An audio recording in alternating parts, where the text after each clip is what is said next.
Warhammer the Old World is out now for some time, and it provided us with two new problems.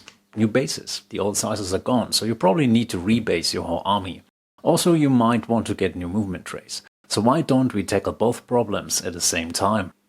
This, obviously, is a movement tray. And it also converts your bases from 20mm to 25mm. And, well, it's magnetized.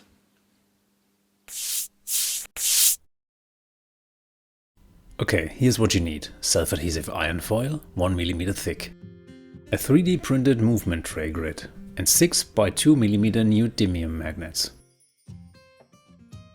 Just remove the foil that covers the adhesive part and then glue the tray on it.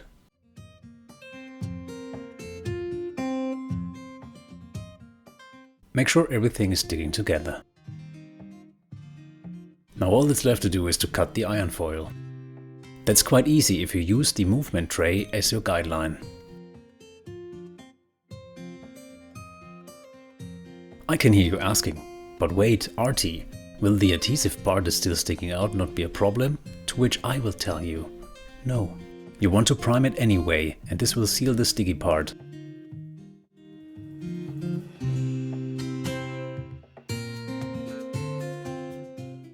And that's it, almost done. All that's left to do now is to recreate your bases. After all, we want to make it look like it actually is the base, an extension of it. In my case, that means a lot of green static grass, because that's what I did back then.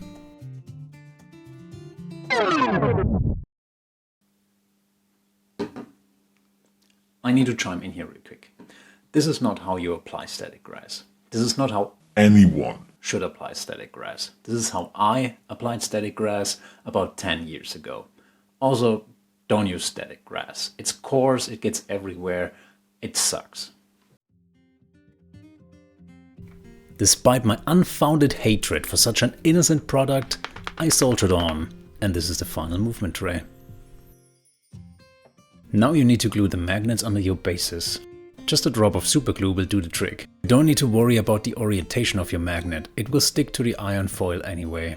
If you have a small strip of iron foil left over, you can use it like this. This will make the job much easier. Because I can tell you, I have over 90 infantry models and also over 30 cavalry models, and I magnetized them all in one sitting.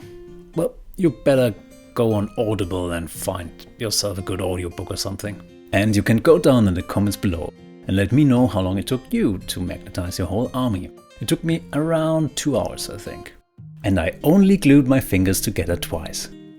Well, despite these perils, I got my regiment ready, and this is how it looks. As mentioned before, you can get the STL files for free, and the link is down there in the description. And if you have a weird fetish and you want to feel the 100 model count Night Goblin regiment, I will show you real quick how you can modify those files to fit them to your own needs.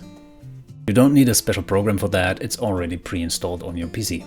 Simply right click on the file you want to edit. In my case, I just took the 1x1 20 to 25mm adapter. Click on Open With and locate the 3D Builder. Well, there's our model. Click the check mark in the top left corner. Now if that red thingy pops up on your end, just click on it and it's fine. Don't worry about it. Then you click on your model, Ctrl C, Ctrl V and just duplicate it.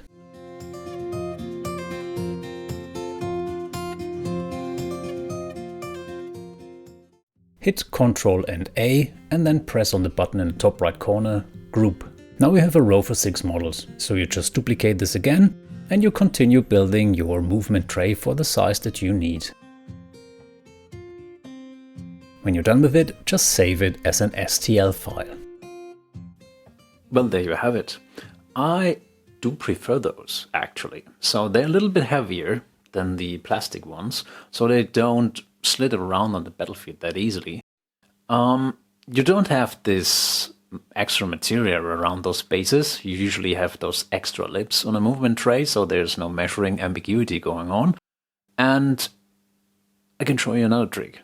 If you pop them on a magnetic sheet like this, and you upgrade your transport box, then you can just easily grab them, carry them around, as a whole unit, and just open the box, pop it on the battlefield, and you're ready to play.